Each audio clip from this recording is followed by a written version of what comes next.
नमस्कार दोस्तों, अमन study point पर आप लोगों का हार्दिक स्वागत है। दोस्तों, जीव विज्ञान के अंतर्गत हम लोग विभिन्न तंत्रों पर चर्चा कर रहे हैं और आज उससे रिलेटेड जो सबसे महत्वपूर्ण तंत्र है जिसका नाम है रक्त परिसंचरण तंत्र, उसके बारे में हम लोग चर्चा करेंगे। यानी सामान्य तौर पर अगर हम कहें तो आज हम मानव रक्त, मानव रुधिर के बारे में चर्चा करने वाले हैं। ठीक है, तो शुरू करने से पहले एक बार फिर आप लोगों से विनम्र निवेदन है कि अगर आप लोगों को हमारी ये मेहनत, हमारे द्वारा की गई जो लगातार मेहनत है, अगर ये अच्छी लग रही है तो हमारे चैनल को शेयर, लाइक और सब्सक्राइब ज़्यादा से ज़्यादा करिए। ठीक है, चलिए हम लोग शुरुआत करते हैं।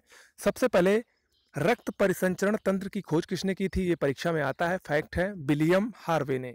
विलियम हार्वे ने रक्त परिसंचरण तंत्र की खोज की थी। देखिए, रक्त परिसंचरण, परिसंचरण का मतलब क्या होता है? रक्त का मानव शरीर में इधर से उधर, उधर से इधर, एक अंगों से दूसरे अंगों में संचरण होना, संचरित होना, यानी जाना, इसी को हम लोग कहते हैं रक्त परिसंचरण तंत्र। और जो रक्त परिसंचरण तंत्र यानी रक्त के परिसंचरण में कौन कौन से तंत्र सहायक हैं या कौन कौन से भाग सहायक हैं शरीर के, उन्हीं को हम लोग इसमें अध्ययन करेंगे। लेकिन उससे पहले हम लोग मानव रक्त के बारे में जानते हैं, ह्यूमन ब्लड। देखिए, मानव रक्त के दो भाग होते हैं, एक होता है प्लाज्मा और दूसरा होता है कणिका। यानी मानव रक्त प्लाज्मा और कणिकाओं से मिलकर बना होता है। प्लाज्मा जो होता है ये रक्त का तरल एवं निर्जीव भाग होता है, ध्यान रखिएगा। प्लाज्मा रक्त का तरल एवं निर्जीव भाग होता है और ये मानव रक्त का 60% होता है। ठीक है, जबकि कणिकाएं जो होती हैं ये 40% होती हैं। ठीक है, तो दोनों का अनुपात भी याद रखिएगा, 60 और 40 का। प्लाज्मा में 90% जल होता है और 10% अन्य पदार्थ पाए जाते हैं, जैसे प्रोटीन और कार्बनिक पदार्थ। ठीक है, जबकि कणिकाओं में भी 3 कैटेगरी है। कणिकाएं आरबीसी यानी रेड ब्लड कार्पसेल्स यानी लाल रुधिर कणिकाएं, और डब्ल्यूबीसी यानी व्हाइट ब्लड कार्पसेल्स यानी श्वेत रुधिर कणिकाएं, और प्लेटलेट्स, 3 प्रकार की कणिकाएं होती हैं। ओके, तो ये मानव रक्त के बारे में एक ब्रीफ सा डिवाइडेशन हो गया। ओके, चलिए अब हम लोग देखते हैं कुछ और फैक्ट। रक्त एक तरल संयोजी ऊतक है। रक्त एक तरल संयोजी ऊतक है। रक्त एक क्षारीय विलयन है। इसका पीएच मान कितना होता है? 7.4। हम लोगों ने पढ़ा, आप लोगों ने पढ़ा होगा कि पीएच मान, जिसका पीएच मान 7 होता है वो उदासीन होता है जैसे जल, और जिसका पीएच मान 7 से नीचे होता है वो अम्लीय प्रकृति का होता है, और जिसका मान 7 से ऊपर होता है वो क्षारीय प्रकृति का होता है। तो 7.4 यानी 7 से ऊपर है, तो रक्त थोड़ा सा क्षारीय विलयन है। ओके, चलिए, मनुष्य के शरीर में रक्त की मात्रा शरीर के भार का 7% होती है। और अगर लीटर में बात करें तो 5-6 लीटर मानव शरीर में रक्त पाया जाता है एक स्वस्थ मनुष्य के शरीर में। ये भी प्रश्न अक्सर परीक्षा में पूछा जाता है। देखिए, आप लोगों ने जो हमारे साथ रेगुलर जुड़े हैं उन लोगों ने अभी तक तो देखा ही होगा कि मैं जो कुछ भी करा रहा हूँ, इसके पहले चाहे मैंने पॉलिटी पूरा पढ़ाया, चाहे पूरा फिजिक्स पढ़ाया, तो उन सब में आप लोगों ने देखा होगा जो परीक्षा की दृष्टि से सबसे ज़्यादा महत्वपूर्ण है वही मैं करा रहा हूँ। इसके अलावा मैं और कुछ नहीं करा रहा हूँ, क्योंकि वही पढ़ना सबसे ज़्यादा इंपॉर्टेंट है जो कि परीक्षा में सबसे ज़्यादा बार पूछा जाता है। ठीक है, चलिए अब हम लोग सबसे पहले आरबीसी के बारे में जानते हैं। आरबीसी हम लोग अभी हमने ऊपर देखा, ये कणिकाओं का भाग है, यानी मानव रक्त में आरबीसी पाई जाती है, लाल रक्त कणिका, या इसी को हम लोग एरिथ्रोसाइट कहते हैं। तो इससे प्रश्न अक्सर आते हैं, परीक्षा में खूब आते हैं इससे प्रश्न। आरबीसी का कार्य क्या है? आरबीसी का कार्य होता है रक्त में ऑक्सीजन का परिवहन करना। ध्यान रखिएगा, रक्त में ऑक्सीजन का परिवहन करना ही आरबीसी का प्रमुख कार्य होता है। आरबीसी का निर्माण अस्थि मज्जा में होता है, बोन मैरो। मोस्ट इंपॉर्टेंट प्रश्न है ये। अस्थि मज्जा में आरबीसी यानी बोन मैरो में रेड ब्लड कार्पसेल्स बनती हैं, लेकिन भ्रूण अवस्था में इसका निर्माण यकृत यानी लीवर और प्लीहा यानी स्प्लीन में होता है। तो ध्यान रखिएगा, वैसे सामान्य तौर पर आरबीसी का निर्माण बोन मैरो यानी अस्थि मज्जा में होता है, लेकिन भ्रूण अवस्था में ये लीवर या स्प्लीन यानी यकृत या प्लीहा में इसका निर्माण होता है। ओके, आरबीसी में केंद्रक नहीं पाया जाता है, ये भी मोस्ट इंपॉर्टेंट है। आरबीसी में केंद्रक नहीं पाया जाता है, लेकिन 2 अपवाद हैं, ऊंट और लामा। ऊंट और लामा 2 ऐसे जानवर हैं जिनके आरबीसी में केंद्रक पाया जाता है। ठीक है, चलिए, आरबीसी का जीवन काल 90 से 120 दिन होता है, ये भी मोस्ट इंपॉर्टेंट है। और आरबीसी का कब्रगाह किसे कहते हैं, यानी आरबीसी की मृत्यु कहाँ पर होती है, आरबीसी का क्षय और क्षरण कहाँ पर होता है।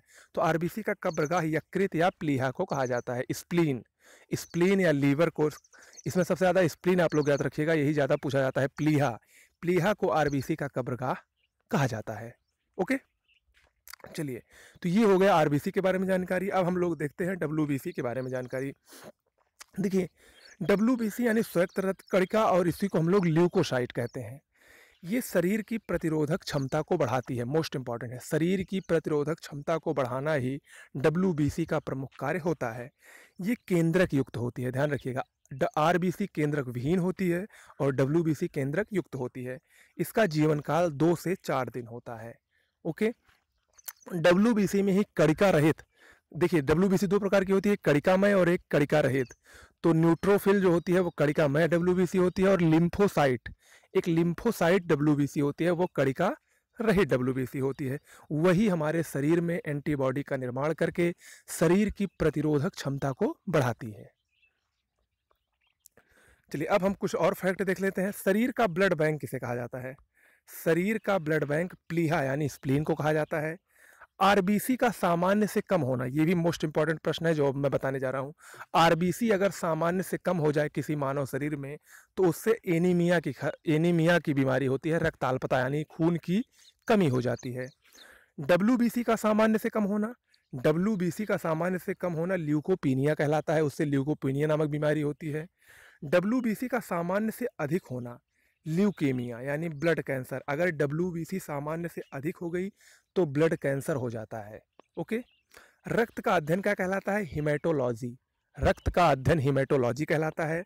रक्त का संरक्षण, रक्त का हम पैथोलॉजी लैब में रक्त का संरक्षण कैसे करते हैं, उसमें सोडियम या पोटेशियम ऑक्सलेट मिलाकर 4 डिग्री सेंटीग्रेड पर 30 दिन के लिए हम लोग रक्त का संरक्षण कर सकते हैं। ओके, चलिए, अगला है रक्त का रंग लाल हीमोग्लोबिन के कारण होता है। आप लोग जानते ही होंगे, रक्त का जो रंग लाल होता है वो हीमोग्लोबिन के कारण होता है। अगला है, ये मोस्ट इंपॉर्टेंट है, रक्त का थक्का, जो रक्त का थक्का जमता है, इसके लिए अनिवार्य प्रोटीन कौन सी है, फाइब्रिनोजन। रक्त का थक्का जमाने के लिए अनिवार्य प्रोटीन फाइब्रिनोजन है। रक्त समूह की खोज किसने की, अगला है, रक्त समूह की खोज कार्ल लैंडस्टीनर ने 1900 में की थी, और इन्होंने रक्त समूह की खोज करके 4 प्रकार के रक्त समूहों का नाम दिया, जिसका नाम है ए, बी, ए बी और ओ। जिसमें जो ए बी है इसको सर्वग्राही रक्त समूह कहते हैं, यानी ये बाकी जो और 3 रक्त समूह हैं यानी ए, बी और ओ से ये रक्त सबसे ले सकता है, और जो ओ होता है इसको सर्वदाता रक्त समूह कहा जाता है, यानी ये सभी को ये रक्त दे सकता है। जो उस समूह का व्यक्ति होता है वो सभी वर्ग के समूह को अपना रक्त दे सकता है। ओके, अगला है आरएच कारक की खोज। आरएच कारक, ये रीसस नामक बंदर में लैंडस्टीनर और वीनर ने सर्वप्रथम आरएच कारक की खोज की थी। जिन व्यक्तियों में आरएच प्लस पा होता है उनका आरएच कारक जो होता है वो पॉजिटिव होता है, और जिनमें माइनस होता है वो जहाँ समझ लीजिए उनका निगेटिव होता है। ओके, सीधा सीधा आप लोग याद रखिए, आरएच कारक की खोज लैंडस्टीनर और वीनर ने रीसस नामक बंदर में की थी। रीसस नामक बंदर ये अफ्रीका के जंगलों में पाया जाने वाला बंदर है, इसी में उन्होंने आरएच फैक्टर की खोज की थी। चलिए, अब हम लोग देखते हैं मानव हृदय के बारे में, ह्यूमन हार्ट। ह्यूमन हार्ट जो है, इसमें जो प्रमुख बातें हैं वो समझ लीजिए।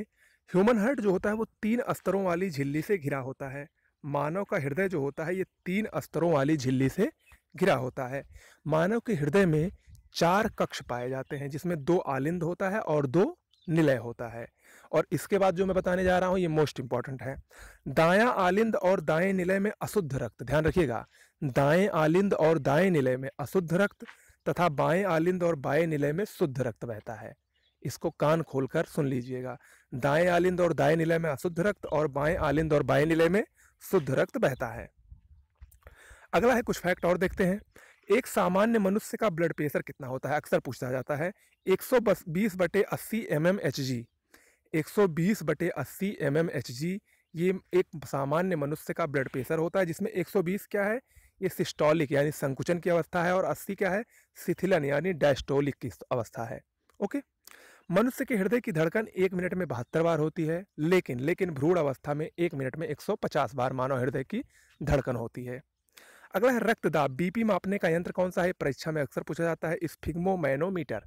स्फिग्मोमैनोमीटर से रक्तदाब की माप की जाती है। अगला है हृदय की धड़कन को नियंत्रित करने वाले हार्मोन कौन से हैं? देखिए, ग्रंथियां और हार्मोन से संबंधित एक चैप्टर जल्दी ही आप लोगों के पास आने वाला है, जो कि प्रमुख उसमें तथ्य होंगे उसको दिए जाएंगे। हृदय की धड़कन को जिन नियंत्रित करने वाला हार्मोन है वो होता है थायरॉक्सिन और एड्रीनेलिन। थायरॉक्सिन और एड्रीनेलिन ये हृदय की धड़कन को नियंत्रित करने वाले हार्मोन होते हैं। अगला है ईसीजी। ईसीजी का फुल फॉर्म होता है इलेक्ट्रोकार्डियोग्राफ। ईसीजी का जो प्रमुख कार्य होता है वो हृदय के रोग का पता लगाने के लिए ईसीजी का प्रयोग किया जाता है।